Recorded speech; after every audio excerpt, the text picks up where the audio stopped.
laawol kisal ko laawol peewal e ɓanta. إن الحمد لله نحمده ونشكره ونستعينه ونعوذ بالله من شرور أنفسنا وسيئات أعمالنا من يهده الله فلا مضل له ومن يضلل فلا هادي له أشهد أن لا إله إلا الله وحده لا شريك له وأشهد أن محمدا عبده ورسوله يا أيها الذين آمنوا اتقوا الله حق تقاته ولا تموتن إلا وأنتم مسلمون يا أيها الناس اتقوا ربكم الذي خلقكم من نفس واحدة وخلق منها زوجها وبث منهما رجالا كثيرا ونساء واتقوا الله الذي تساءلون به والأرحام إن الله كان عليكم رقيبا يا أيها الذين آمنوا اتقوا الله وقولوا قولا سديدا يصلح لكم أعمالكم ويغفر لكم ذنوبكم ومن يطع الله ورسوله فقد فاز فوزا عظيما. أما بعد عباد الله أوصيكم ونفسي التقوى من الله سبحانه وتعالى والاقتداء برسول صلى الله عليه وسلم في جميع أمور ديننا وأن نختار من الأصحاب الصالحين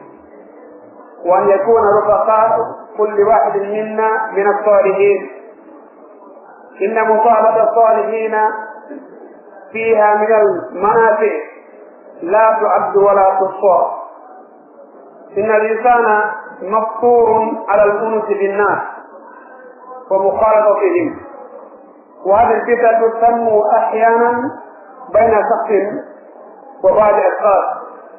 ويزال لهم مثلا وميلا ورغبة في مجالستهم ومصاحبتهم. يقول صلى الله عليه وآله وسلم: الناس معادن كمعدن الذهب والفضة، خيارهم في الجاهلية خيارهم في الإسلام إذا فقهوا، والأرواح جنود المجندة، فما تعارف منا ائتلف وما تناكر منا اختلف. والمؤمن إلف مخلوق هين لين لا يعزل الناس ولا يعيش بعيدا عنهم إلا إذا كان في مخالطة فتنة وبلاء أو وقوع في حرام أو ترك واجب، فهنا يبتدئ عنهم كل البعد. يقول صلى الله عليه وآله وسلم: المؤمن الذي يخالط الناس ويصبر على أذاهم أفضل من المؤمن الذي لا يخالط الناس ولا يصبر على أذاهم. ومن المخالطة والمجالسة تخرج الصداقة والحب. فمن هنا يجب على كل مؤمن أن يختار من الأصحاب الصالحين وأن يحذر كل الحذر من الأسرار، لأن الصالحين يفيدونه ينبهونه ويأمرونه وينهونه ويلاحظون أموره ويدلونه إلى ما هو خير له في الدنيا والآخرة، كما كان بين الرسول صلى الله عليه وسلم وصاحبه أبو بكر الصديق رضي الله عنه وأرضاه. فلو كان يتخذ خليلا كما أخبر لكان أبا بكر، لكن الرسول خليل الله سبحانه وتعالى. ومن هنا كان الحب الذي بين أبي بكر والرسول سببا لإيمانه في أول مرة، ثم لدعوة جل من الصحابة ما كان بينهم من الصداقة والحب في الله أجابوا دعوته وأسلموا في يده. هذا يكفي الله سبحانه وتعالى عنده يده en duwani ko nelaɗo meɗen Muhammad sallallahu alaihi wa sallam e ɗengure maɓɓe wondike maɓɓe e kala ñettede ɓe haɗanga daro ɓe wattodira yen ɓeydu yoɓagol kulol Allah ngol duumo e yamiraɓe rento e heɗaɗe ɗi. yen watta yiɗi kadi moƴƴa kadina meɗen kala ko watten tawa ɗe ñentini nelaɗo sallallahu alaihi wa sallam e wondidɓe maɓɓe ɓen, sabu malal ngal fof ko ɗo woni ko laɓɓinangol Allah ulamu e ñentingol nelaɗon sallallahu alayhi wa sallam haray jommum mali. haray ɓawɗoyde hottodira yo en suɓodira hakkude enen ɓeeɗo julɓe woni nene goto ɓe yurmodirayɓe kala julɗo suɓomo ittodira e wula mo naɓiɗa hara ko moƴƴo noddeɗo mo faade ko moƴƴi rentinamo ga e ko boni neɗɗanke tagama addama ka aduna ɗo tawa e ko waɗa e makko imo yiɗi wuurideede o yiɗa wonde feerejo imo yiɗi wonde kanko e goɗɗo ka tawata ɓe yewtide ɓeytindira wula ene wonde ɓe hiisodira e fiyakeji maɓɓe goo haray ko ɗum waɗi neɗɗan kadi kañum ka tagu muɗum ka sobii makko ka tagu makko haray ko wowondirteɗo wondeteɗo wona seerejo woɗɗodirteɗo ko sabu ɗum haray islamu kayno andi ɗum ɗo islamu yewti en fiyo en ndaaru kala mo wondata tawa ko ɓurɗoma moƴƴude hara kon suɓotoɗa wonda e muɗum kon tekodirta kon jokkodirta sabu nafoore ɗuuɗude e wondugol e neɗɗo moƴƴo gogo o yamirte ko moƴƴi ɗiɗi o haɗire ko boni tati o fuusete e moƴƴagol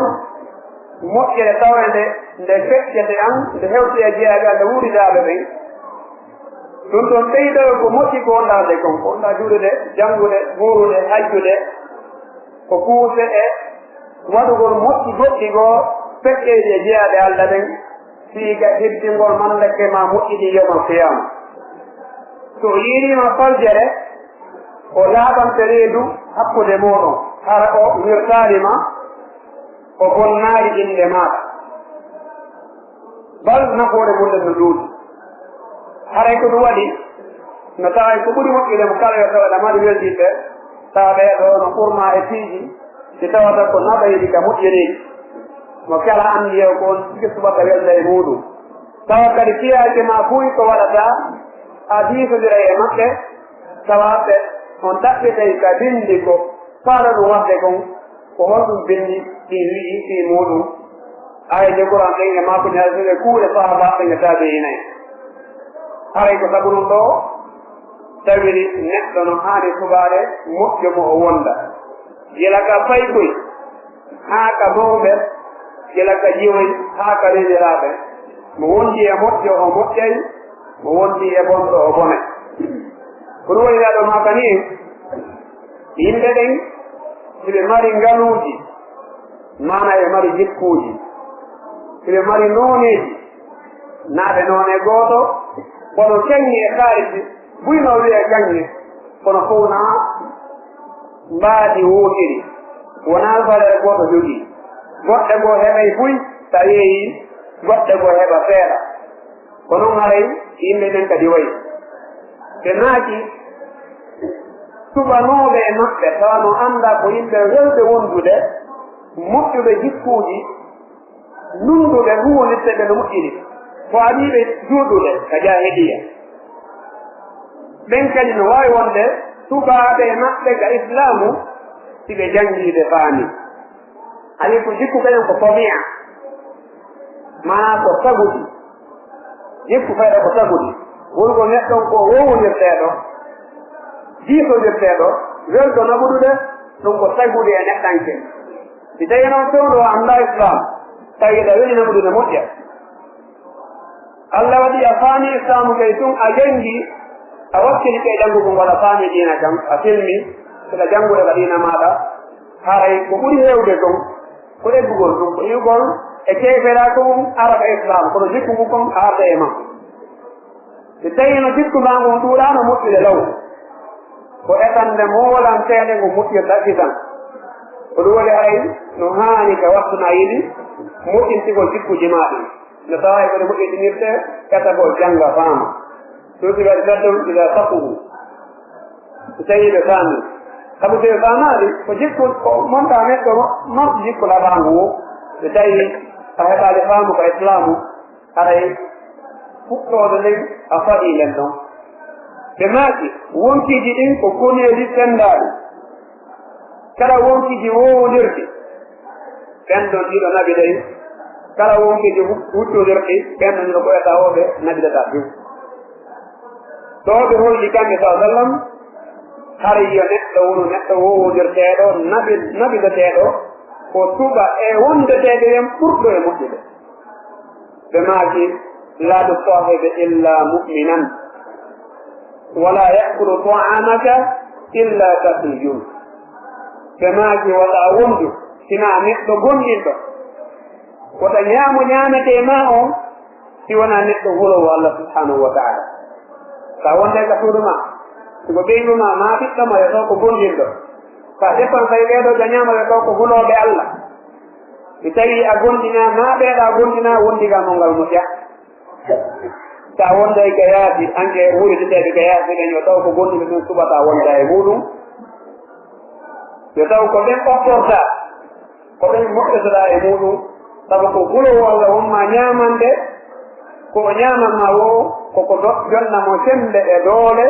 no o rewira Allah subhanahu wa taala idan anjum ɗon nde ɗaɓɓira ya ɗum moƴƴude ɗe wonda wota wondu e wonɗo wo wonɗo haray rento jama on kadi ko ɓe wonde a duwanka wonde feerejo sina so tawi so wondi jarabuyeno toon ɓeeɗo so wondi ɓe puusate e ko harmi ɓe naɓe ɗe saade ko honi ma ɓe joɗɗintinte ɓe aanintine jaaɓe waɗugol ko Allah yamiri oɗo haray ko duwaɗo rogee ɗon ka wondi fe sa wondi e oɗo ko o wontata ko nirtoya yawma alqiyama kanintina koyta qala Allahu taala الأخلاء بعضهم لبعض يومئذ عدو إلا المتقين الله يقول ذلك كلا يبدو بكاتنا ولجاته أي أنك جاته ما هو أي رده ñande dara yeso Allah subhanahu wa ta'ala sina weltunoɓe e hoore kulol Allah ngol sa yelti e goɗɗo taw na sabu goo e sabuji adnadi weldi ñaw ko sabu yiwgol neɗɗo no kelti kadina emo wakkili ko sabu ɗum woni ko suɓornamo ko ɗum o suɓorma hay ngal weldigal ɗo ngal ɗo jatigiya ngal ɗum wontanayi ɗon welo welo moranteɗo yawma alqiyama ñande Allah wi ayna mutahabbuna fiya ko honto weldunoɓe fiyan ɗen so ɓe atɗo mi ɗuwaɓe ga ɗowdi mi joƴƴinaɓe ma mi darnaɓe ga ley annora hani ñaawa ruttuɗen mi ñaawaɓe gamɓe ñaawore lewide mi nawaɓe ga aljanna ko ɗum waɗi haray ɗeɗɗo wonda e neɗɗo muɗɗiɗo ko rutti waweɗa malade ومصاحبة الصالحين دواء للخلق ونجاهم في الدنيا وفوز في الآخرة انظروا هل رأيتم رئيسا وملكا عادلا يعدل بين الرعية ويؤدي إلى كل ذي حق حقه إلا أن تكون له بطانة صالحة التي تدل على الخير وتعينه عليه وتحذره عن الشر وإلا فلا فكل رئيس وملك ومرؤوس ومسؤول إن كان له بطانة سيئة أصحاب أسرار لا يأمر معروفا ولا ينتهي عن المنكر إنما لا يؤدي حقوق الناس كما هو مشاهد في كثير من البلدان وفي بلادنا هذا خاصة حركة كثير من المدارس wondo sila ka hoore dow woni hoore jama o ko lanɗo leydi ndin ko weeɗe o hoorejo leydi ndin e hekkitiɓe ɗo ŋaayodemo kala ka galde mum ko hoorejo ɗum si tawi lanɗo wonay moƴƴo nunɗuɗo jonniteɗo kala joom haqqe mum on mo kala hetta ko hani hettude kon ko so heeɗi wonɓe takko makko moƴƴuɓe hay tawi kanko mo faalano boylaaɓe kono no heeɗi mbatulaaɓe wonɓe takko makko ɓe o soodurata tawa ɓen ko yewteɓe goonga noddeɓe faaɗe e moƴƴere ko ɓuri heewde ɗon o lanɗo o jonni tawi ɓe o laandi ɗin haqqeji maɓɓe ɗin o nodda hakkunde maɓɓe o bonnaɓe fof si tawi o heeɗi mbatulaaɓe bonɓe haysi kanko ko faalano ɗum moƴƴude ko ɓuri heewde kon o boni tawi e maɓɓe o onoɗo e maɓɓe o ñaama haqqeji ɓe o laami ɗen kamɓe batulaaɓe ɗen e kanko laami ɗon ɓe hawdita ɓe waɗa ko ɓe faala ɗum woni hannde adnahu e sifa huɓutuɗo ɗum woni ka leydi men ɗo e sifa hertiiɗo ko ɗum waɗi ton nanayi on yiya sa imamuji no duwo Makka ma madina dinare sae ko nettata lando on o inna allahu marzuquhu arbitatan saliha allati tadullu ala alkhayr wa tu'inuhu alayhi. Allah min turkema o laamiɗo lamɗo amen ɗo o mo lamminɗa e hoore amen ɗo no wakkilino gollande jiyaade Allah ɓen e diina Allah kam Allah toujours artukumo wondiɓe moƴƴuɓe ɓeno tinna mo faade e moƴƴana ɗen e kadi ɓe wallitomo no moƴƴan men saɗokira sino tawa e koɓe neldata toujours laamiɗo on sawde yugol himo nunɗimo nunɗude mo hokkiraɗe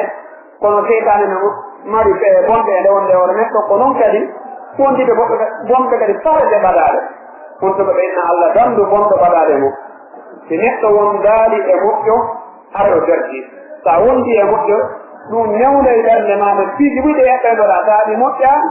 mo welduɗa on kon fiyete o yewte ha ɗanene ƴew e nden nawnare bonde ɗon yaa e ko moƴƴi kon wonay sabu neɗɗo o mala cannaɗo piiji ɓuyɗe taweno waddete e jama on taware joni so woni fala tooñade tooña jampoɗa ronka nanndude neɗɗo moƴƴo mo wonduɗa on ko konteete ha yettoɗa e muɗum daɗa garna ɗo ko maru galakal sabu sa yehi galakal hay gooto a joganaki tooña hay gooto a rodanaki dongal takko wona ko ngal ruda ɗo ngal sattanma yoman qiyama haray a heeɓi fowtere moƴƴa haray ko ɗum waɗi kanama ko ɗo wi dawa'u qalbika kamtun inda ɓotihi inda kaswati yafon فدم عليها تفوز بالخير والظفر إخلاء بطن وقرآن تدبر كذا تضر باكر ساعة سعد كذا قيامك من الليل أوسطه وأن تجالس على الخير والخبر هري أولوي لتي نحن في يوكالين سيسو ندلابا كدفاع لama يورده tawane miijata ko fii ko moƴƴi leggi ma ko fii ko piɗi joyi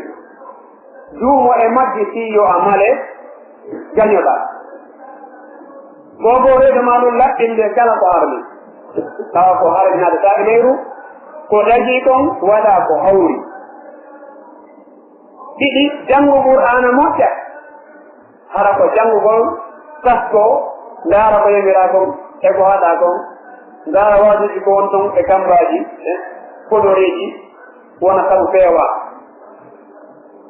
tati e ɗuuɗugol immagol ka hoore subaka toroɗon Allah wi ka hoore subaka nde woɓɓe no immora karan an a imminoke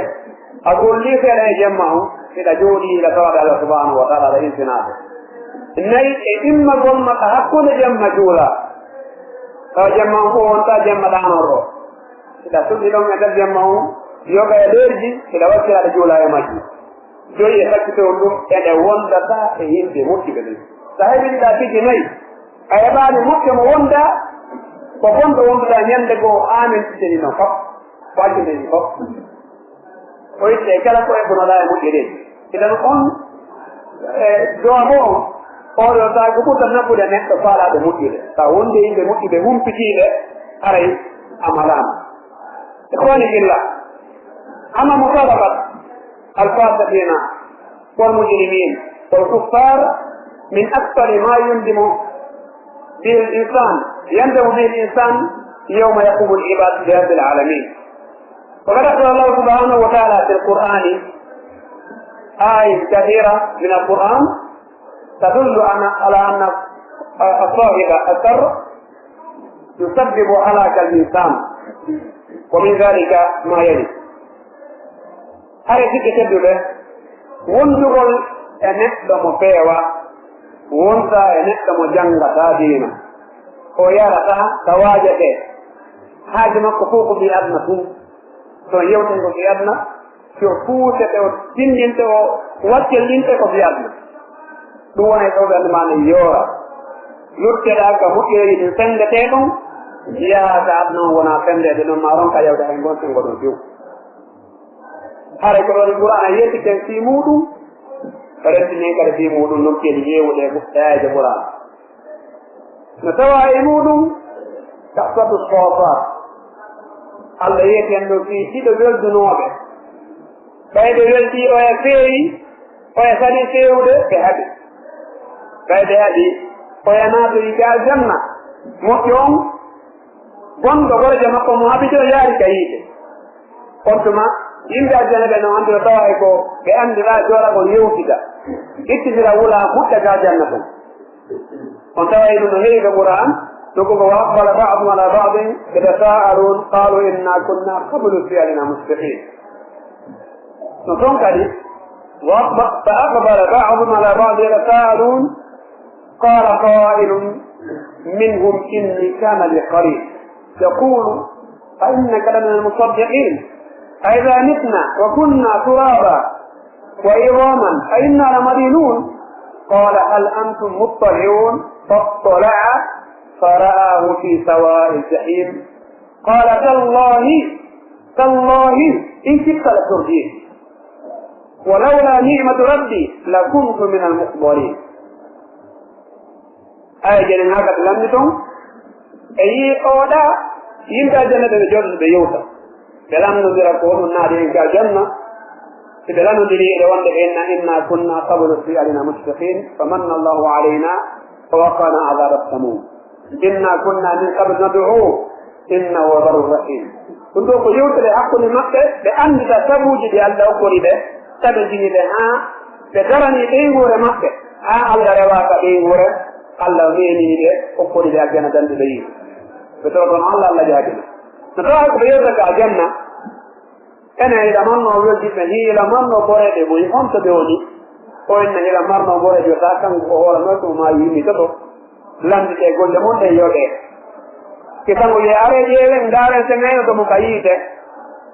ɓe ƴeewa tum ɓeyno eno kubbo ka yiite o tawa ko o tigi jama o yiya ko o tigi wonno mbari makko kono ɓe haɓuno ɓayi oya feewaade on temo wiya wallahi mi woniri allah seeɗa min kadi halkani unani ka yiite ke wonɗa kubbaɗe ɗo igano allah mimindilan tamitinan mi kadina hanno koyne to fof wonɗo idan o woni ɗo gonɗo ɗo si o sertano e o moƴƴo ɗo ɓe yaadeno ka yiite kono tawi ɓe haɓidi oya tabiti ka diina oya yaariɗa tawi allah yeeti en ko honɗum woni nafoore sertugol e neɗɗo gonɗo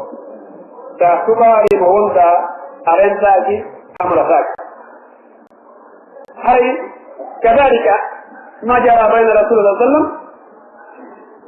wa ahada almujrimina fi zamanihi وأكثر من ذلك كما أخبر فإنه تحمل الإنسان على عداوة رسول الله صلى الله عليه وسلم وأبيه من أجل صديقه بل وتدفعه إلى الكفر وترك الإيمان. انظروا ما جرى بين عقبة ابن أبي معيط وأبي بن خلف متصافين وبين الرسول صلى الله عليه وسلم حتى أنزل الله تعالى ويوم يعض الظالم على يديه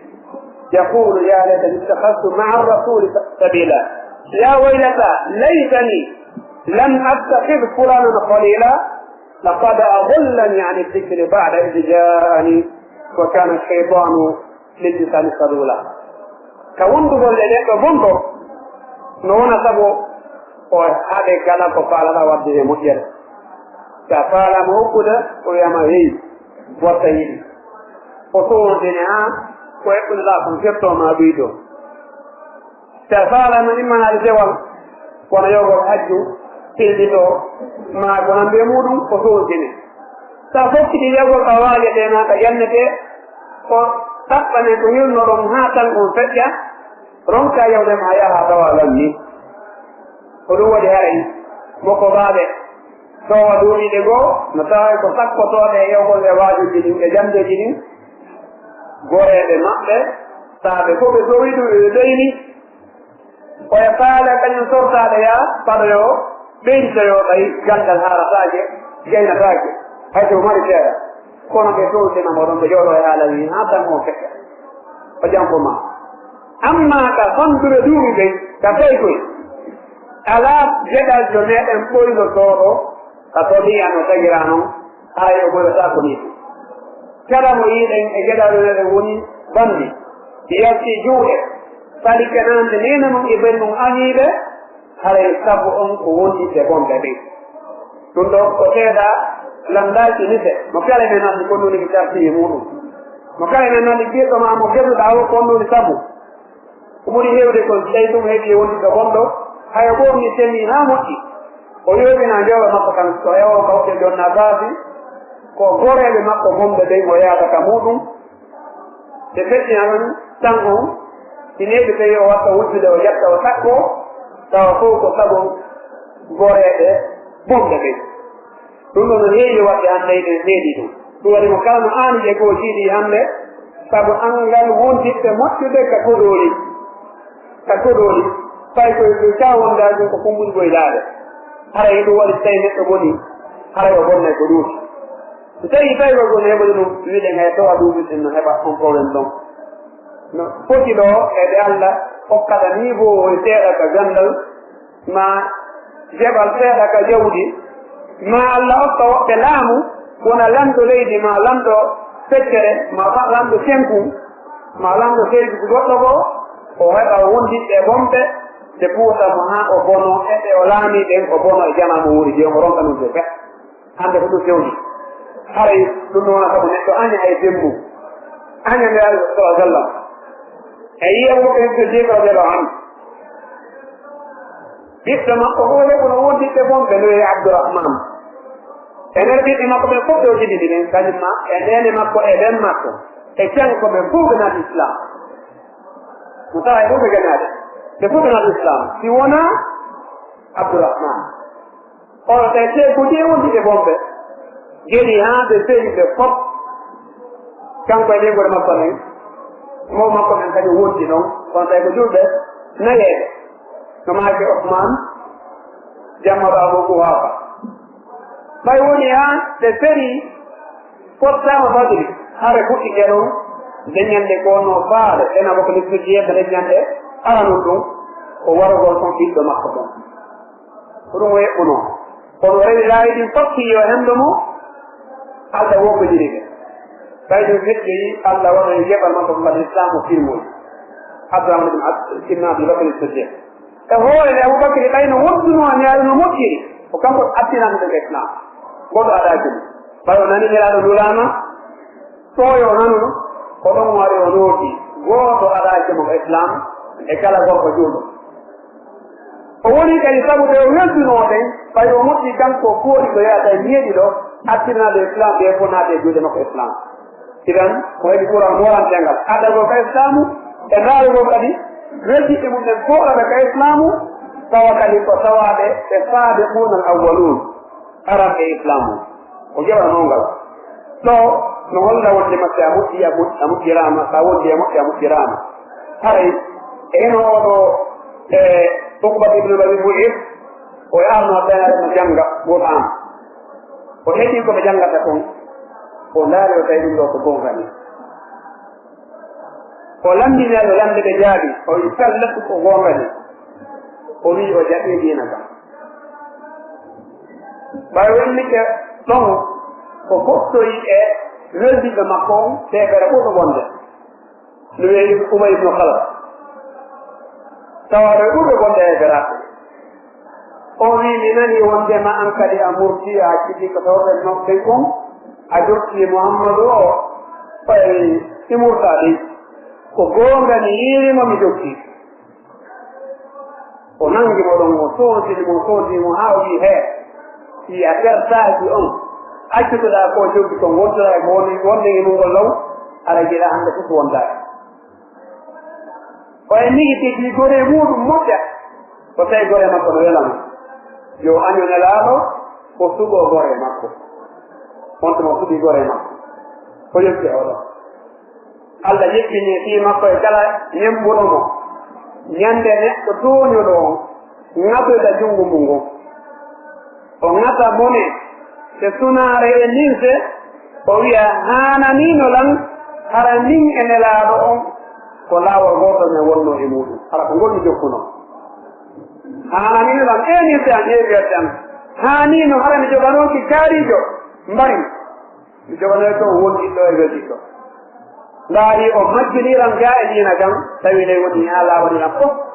kono ko sabu makko mi majjiri cheytane ko kañum bano waɗa makko fertineɗo neɗɗanke ɗum ɗo fof no holla en no haani ka wattana yiɗi ka timmode len ɗoɓɓere ɗon ɓe wi kala ka yiila neɗɗo moƴƴi e nder adna o si iwi annabaaɓe allah ɓen haray kala mo yiila moƴƴi haray no woodi wondi timmo mo o wondi mo o jiitodirta mo o faamodirta o woni atii makko o woni fuusude mo e moƴƴereeji ɗi ɓe jettino gila ka aranu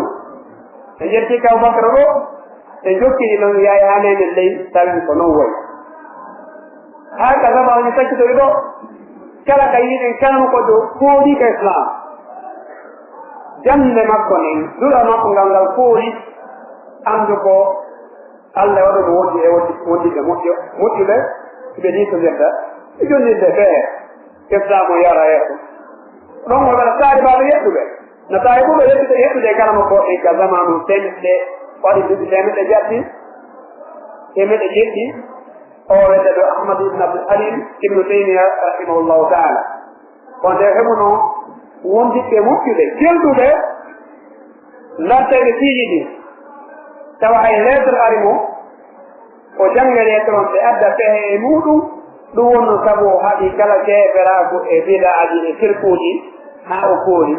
kon ɗum wonan no tawa e muɗum nde oɗo siyaajo bandiijo rafidijo winduno deftere sabude sunna manti keefera ko siya ngon haa gadi ɓay o naɓiile ibnu taymia jangiine ɗaariile taalibaade makko ko wondiɗo makko moƴƴo ɗaariile o wi miɗo torima ibnu taymia wota fuuto wota raɓɓindino haa rutta ndeeɗo fenaade makko nonde fottanen fof o ƴettani allah adi o waɗay ɗum o winde mo jala ɗum e jeegol e min haaju sunna o rutti kala ko oɗo rafidijo yattuɗo islamu sukkirno nelaɗo e sahaba en e qur'ana e kala juuɗo heɓetini fof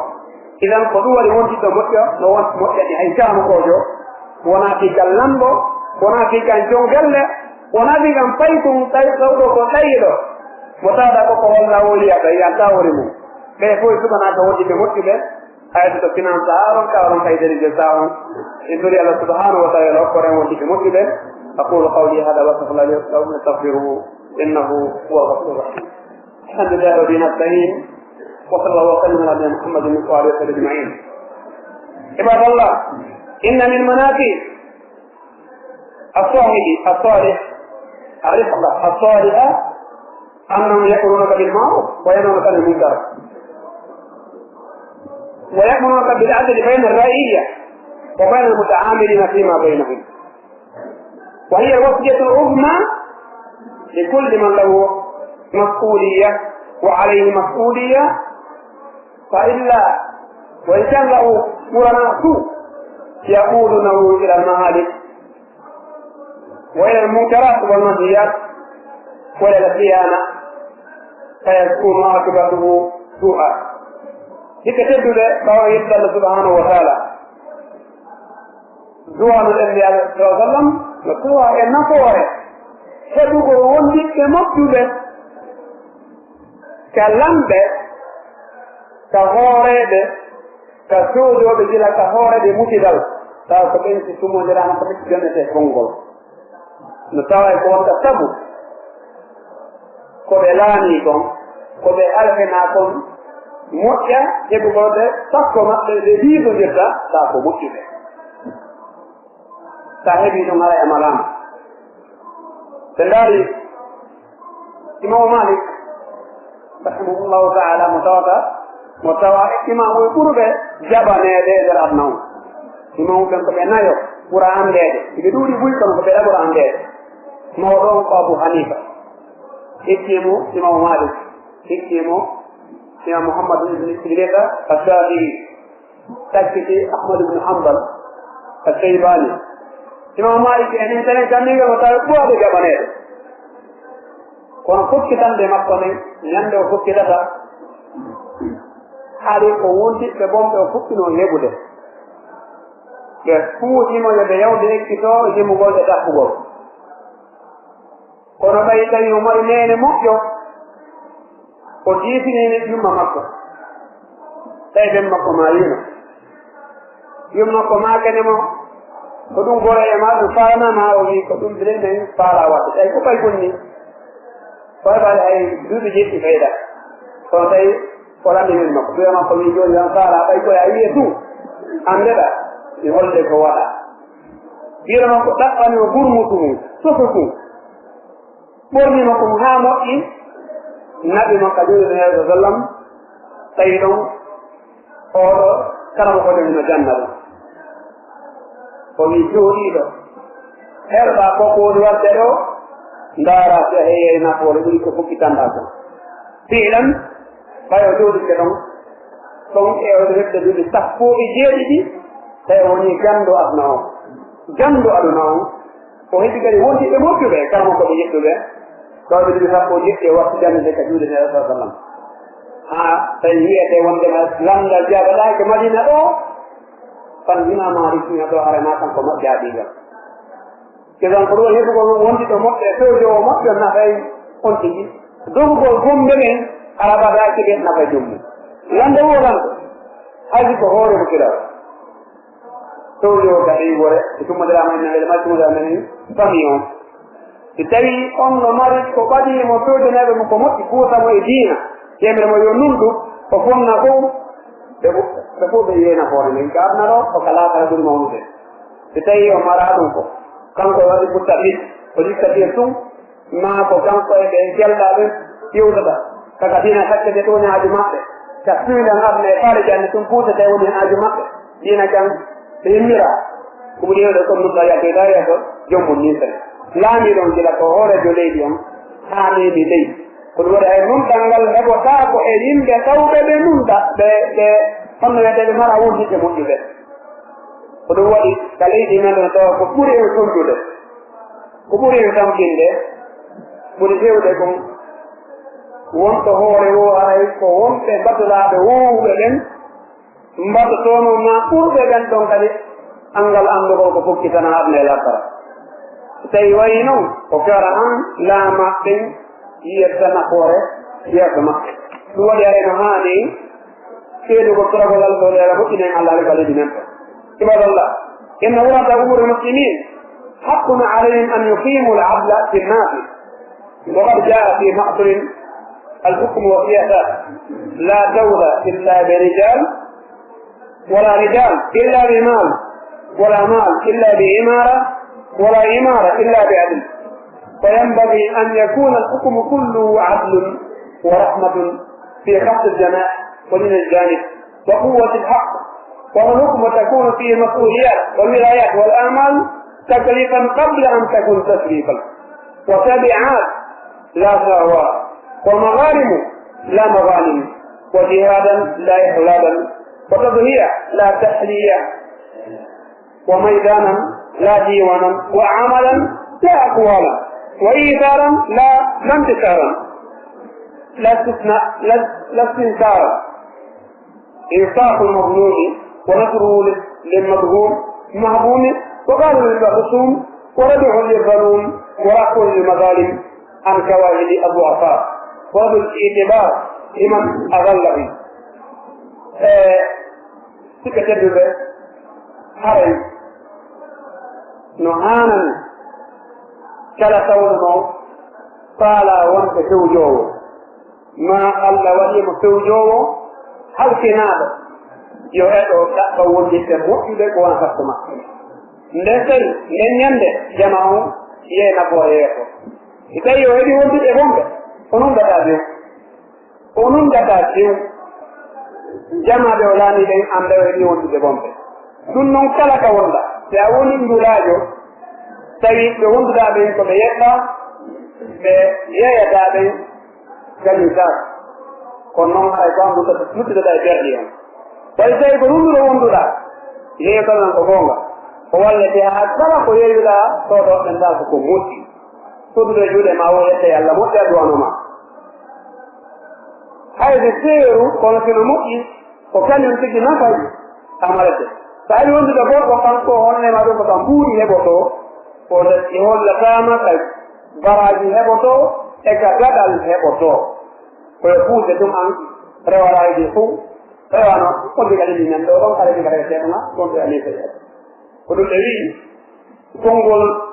moƴƴol no ari wingol leydi malkata finandi heɗa worɓe kelɗuɓe worɓe kelɗuɓe wawata morsone finata jawdi no woodi jawdi wawata heɓode finata leydi wuurnitama sini wuurnitama ni gollama jawdi heɓo leydi wawatake wurniteɗe si wona so tawi hooreɓe nundi ɓe heeɓi maslaɓe yeɗɗuɓe ko yanreɓe nunɗal nden ñande a rewi mabɓe ɓe wino hani ɓe dada laamu ngun fof ko nunɗal ɓe yurmede e yippitanagol jama on e newano golɓe e tawgol haara ɓe mari doole jingalngol gonga on sabdo fenane ɗen hara kadi ɓe mari kalifuuji ɗi fof ɓe anda wondema kala komi halfinaɗo na teddungal komi halfinaɗo o ko dongal ɓe lamdude simu yeeso Allah subhanahu wa taala wona ɓamte sumpaareji an bal ko totti ɗum haqqeji ɗi mi laami ɓe ko ɓamtide ɗum diina Allah kan ɓamtide haqqe jiyaɓe Allah ɓen wonami luttowo ɗo komi yiwowo wona laaɓude reedu anda wondema adna on ɗo ko rewa feƴƴe wona rewa hoɗa rewru ɗo wo feƴƴey koko feƴƴidi wo ɗowita haray walla toñaɓe ɓen haɗa toñoɓe ɓen nunɗa hakkude yimɓe ɓe fonnaɓe wala ɓe nene goddotaɗo goto ko ni hani wonirde hakkude yimɓe laamaɓe e laamiɓe ɓen ɗum ɗo fuɗɗi gaɗigorema hakkude ma e sonnaɓe ɓiɗɗo tato e ɓiɓɓe ko jibin ɗon koɓe tawɓe fuu siɗa laamide laamu wuutu Allah yo arejalo kawmum ala nisa saaɓe fof yiɓe fotata maɗa goto ɓuura oya a oñaɗa he tan goto ɓiɓɓe ɓen fof no fotane ko noon yarata ha ñande fellaɗima gouverneur ma préfet ma ha waɗoyima lamɗo siɗa wowtuno numdude galey a numdude e ɗum kono tawi a